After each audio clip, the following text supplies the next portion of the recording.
Amit शाहଙ୍କର record. ଦୀର୍ଘ ଦିନ ଧରି ଭାରତର ଗୃହମନ୍ତ୍ରୀ ରହିବାରେ ଅମିତ ଶାହ ନୂଆ ରେକର୍ଡ କରିଛନ୍ତି।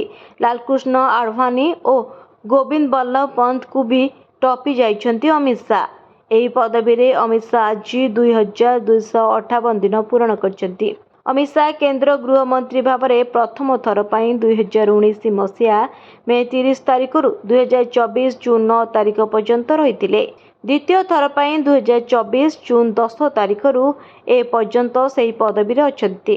କେନ୍ଦ୍ର ଗୃହମନ୍ତ୍ରୀ ଭାବରେ ଆଜି ଅଗଷ୍ଟ 5 ତାରିଖରେ ତାଙ୍କର 2258 ଦିନ ପୂରଣ ହୋଇଛି।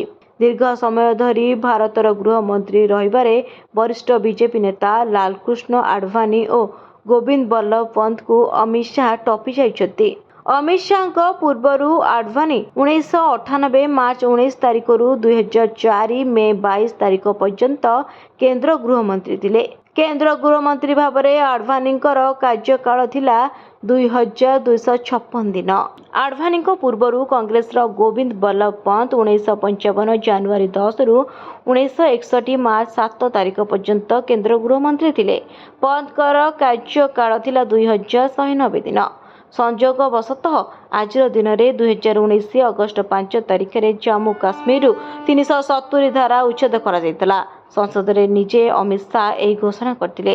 ଅମିତ ଶାହ ପୂର୍ବରୁ ଗୁଜରାଟର ଗୃହମନ୍ତ୍ରୀ ମଧ୍ୟ ଥିଲେ। ବ୍ୟୁରୋ ରିପୋର୍ଟ, ନ୍ୟୁଜ୍ ଦୁନିଆ।